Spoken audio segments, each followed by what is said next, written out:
As you look at the peloton now, they're coming into Addingham. Massive crowd here. The leaders have gone through, and just joining at the back of the field is TJ Van Garderen. So his whole team went back for him, pulled him back through.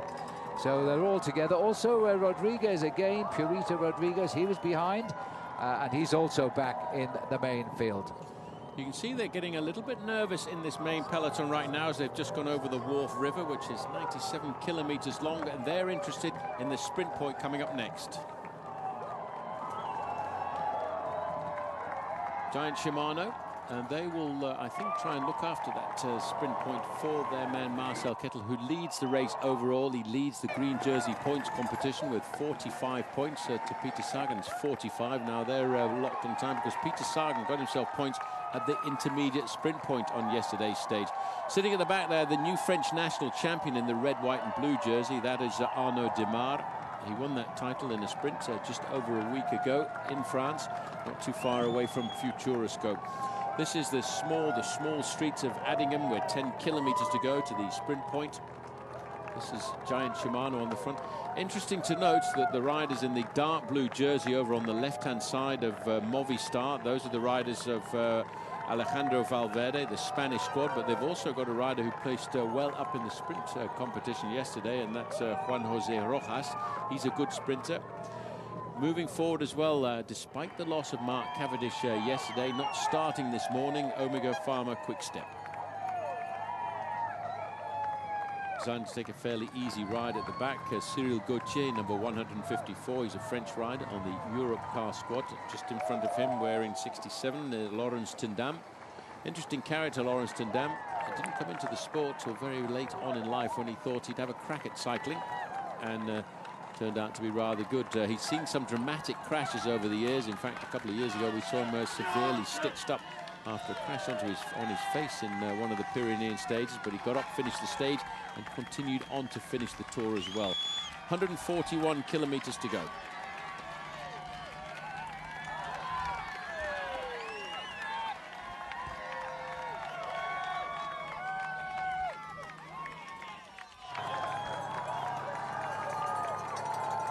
We're now really heading into the moors, not far away from Ilkley-Moor. Lots of conversation going on between the riders from Team Sky and the team car behind. That's Danny Pate on the left-hand side for Sky. Hails from Colorado Springs. 5.5%. This is not actually a categorized climb as we move away from the center of Addingham. Heading down towards the next spot of the day, which will be Silsden, then into Keighley. We'll start to pick up a slightly more favourable wind then. Once we leave Keighley, we'll go down through Hebden Bridge, where the riders will face their feeding station, climb away over Ripponden into Greetland, and then down towards Huddersfield, Holmfirth, and then Home Moss, which is a real difficult climb. It's categorised as second category climb. It's the hardest race of the Tour de France so far, and I think that's where we'll start to see a little bit of pressure being applied at the front end of this main field, because that's where the race really does start to get ripply. Looking at Cyril Lemoine from Team Cofidis. Clouds are starting to get a little bit fluffy, but the finishing line is still, for the moment, is looking quite dry.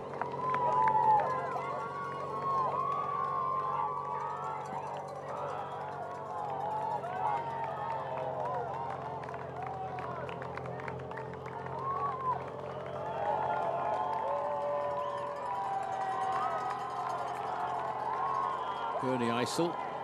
You can see there the wind is starting to pick up now. The gap down to 2 minutes and 46 seconds. Just a quick reminder of the 7 riders in the lead. Blel Kadri of AG2R, he's on the front on the right-hand side there. Bart de Klerk, he's sitting on the back, number 133. Peric Kemener, Europe car in the green jersey. Matthew Boucher on the front in the black of Trek Factory Racing. Cyril Lemoine of Cofidis in the red and white, just dropping back from the front. David de la Cruz from NetApp, and yes, we're at the Tour de France, but we are in Yorkshire. And Armindo Fonseca of Bretagne, the team which was brought in at the last minute, Bretagne Sèche Environnement.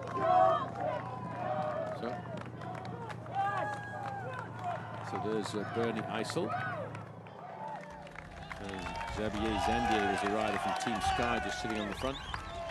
They realised today, or no, not a day when Chris Froome could lay down the foundations to win the Tour de France for a second time, is the sort of stage where you have to be attentive. It's a nervous day for these riders on these roads.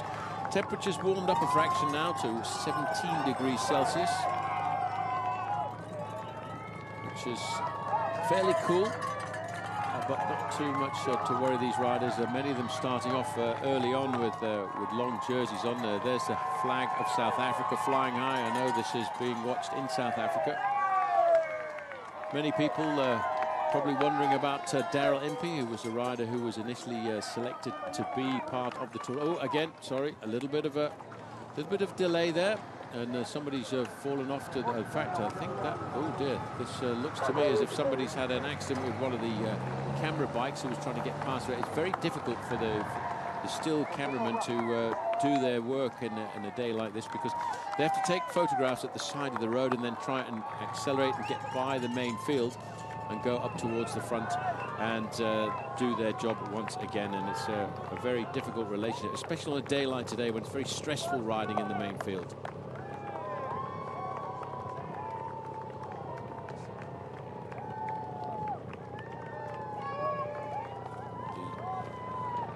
Nelson Oliveira, champion of Portugal from Lamprey, riding towards the front. The rider who went down there was number 117 there. It was the Argentinian rider on Team Lamprey. That was Ariel Riquesi.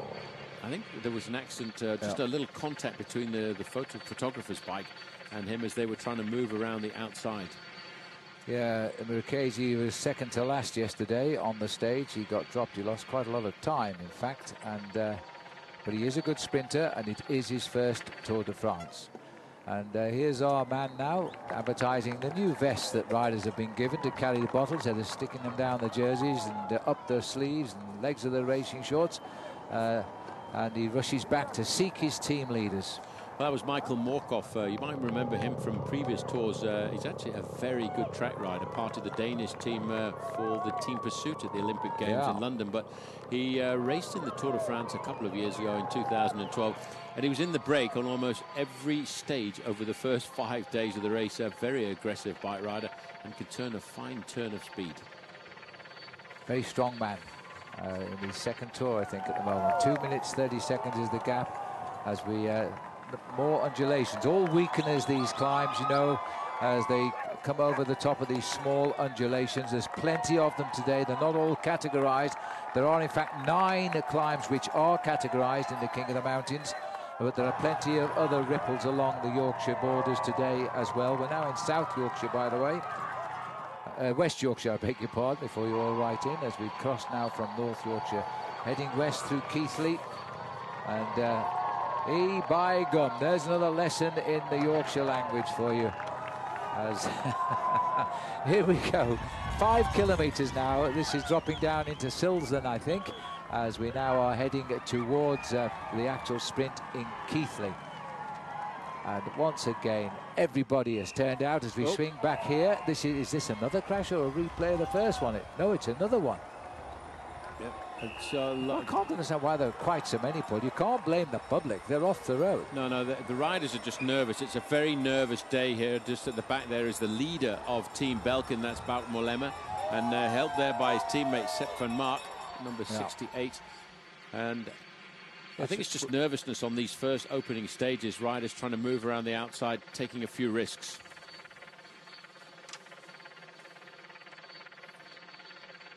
And as you can see, once there is an accident like that, the peloton stretches out a while before they settle down and get themselves organised for the next tactical points out on the course. It hasn't affected, once again, the front end of the main field. There's TJ Van Garderen. He's the second place rider there in the dark red and black jerseys of Team BMC Racing. And up alongside him there is Marcus Burkhardt, the rider who's been pacing him and looking after him in this early few stages.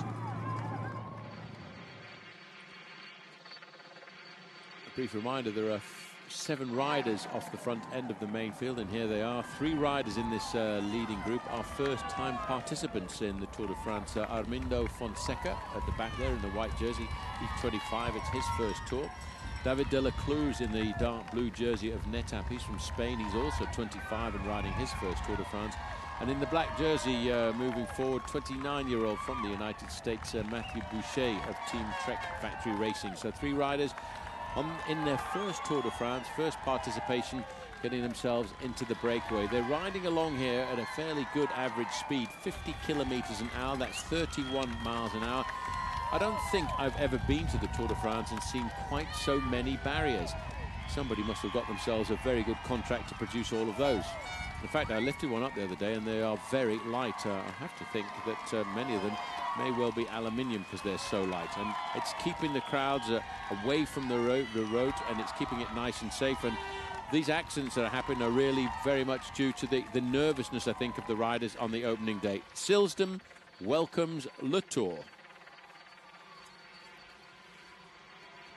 So as the Belkin boys get on with racing to the back of the field, Silsden welcomes Le Tour, and they're all on the roadside.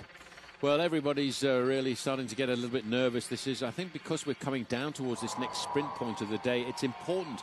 And in fact, just looking at the king of the sprint competition, Marcel Kittel and Peter Sagan are locked in exactly the same number of points with 45, because Sagan got himself a lot of points yesterday at the intermediate sprint point. As we come into Silsden, I know you like this place because this is a very important part of the Leeds-Liverpool Canal. Yes, it is, and I've sailed through it. A couple of canals, Sir Titus Salt, had a big part to play in the area as well, and the canal is a very pretty canal in this section. There's Bout Mollema at the back there. They're back. And he had a little bit of an incident. All of these incidents, these small crashes, as we said, as the French referees like to call it, chute sans gravité, a crash without too much of a problem. Although I've always found it quite difficult. Anytime you foul, Bout Mollema has managed to get himself back into the main field.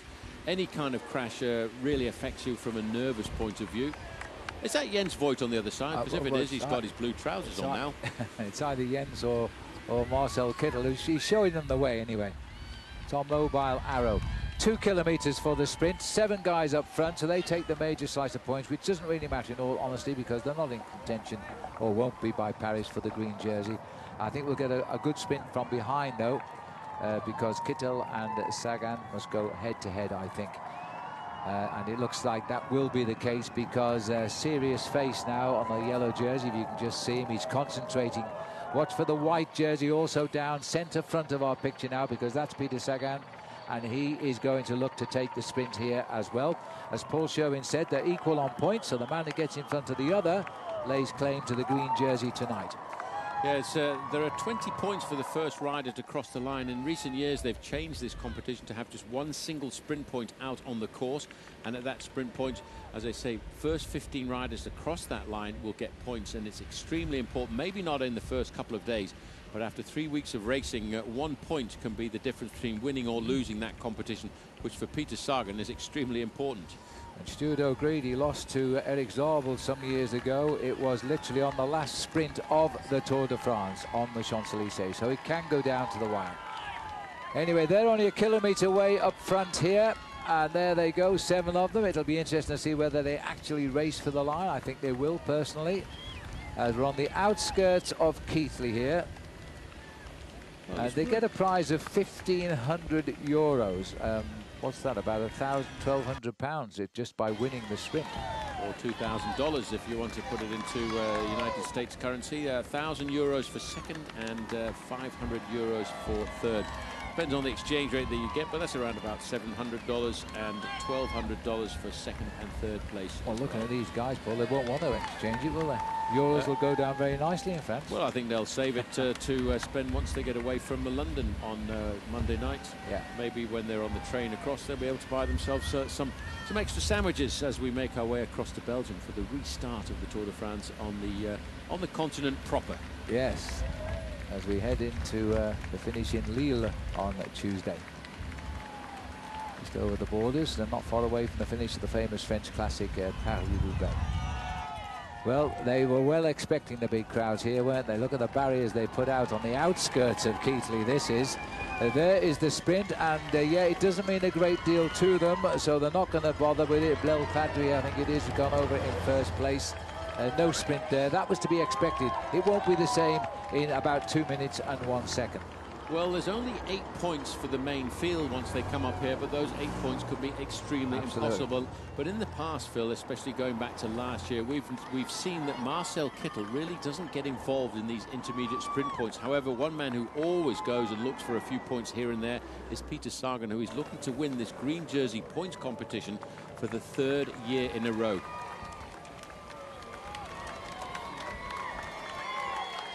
So they're heading off to downtown Keighley now.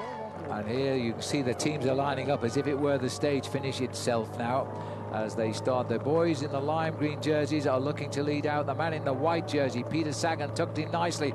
Little bit of a move from Lotto Belisol coming up on the left of our picture. They're thinking of Andre Greipel. Kadusha driving down the middle here. Maybe for Christoph. Very good road for a sprint finish too. A nice wide main road entrance here into Keighley today. And because of the reaction from the field for the sprint, the time itself on the breakaways is coming down quite quickly. Well, it's Alexander Kristoff and the Katusha riders on the right-hand side. It's Peter Sagan, and he's number 4 in that line of riders from Cannondale, and they really are starting to wind it up here.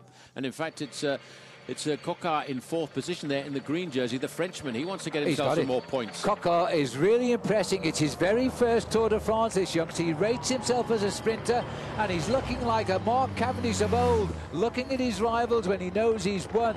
That's what Cav used to do, and Coquard gets the points. 3rd goes to Greipel, 4th goes to Peter Sagan, but it's just a question of chipping away at those points. Interesting to note, though, Phil, that the German rider, Andre Greipel, it certainly is taking a keen interest in these intermediate sprint points. You can see Greipel there coming past the white jersey of Peter Sagan. I don't think Sagan wants to really pull himself inside out to get the points there. He wants to try and win the stage down towards the end of the day, but obviously you can see Coquard, it really is looking for the points. Oh, and a little bit of a hit on the crowd there, right on the shoulder. The public just standing a little bit too close. It's always a danger. This is what worries the cyclists. I mean, the crowd were really on the edge of the road, but the riders riding right up the crowd line. It's always a danger. There's not a lot you can do about that because neither was in the wrong, and it's a worry. But as far as the green jersey goes, well, on the road, it means Peter Sagan is now officially the leader of this race on points. And Coquard's closed a little bit, and Kittel didn't bother to contest it, so he's dropped back a little bit.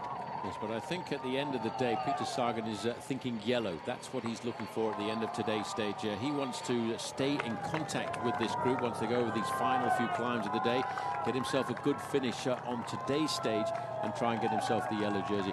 I think we'll see a little bit of respite, but just look at the time gap now. Just because of that acceleration going for the intermediate time sprint, we've seen that gap to the breakaway group drop to 1.5 minutes. Well, the field regroup and the gap is down to 1:38, but it's going up again now.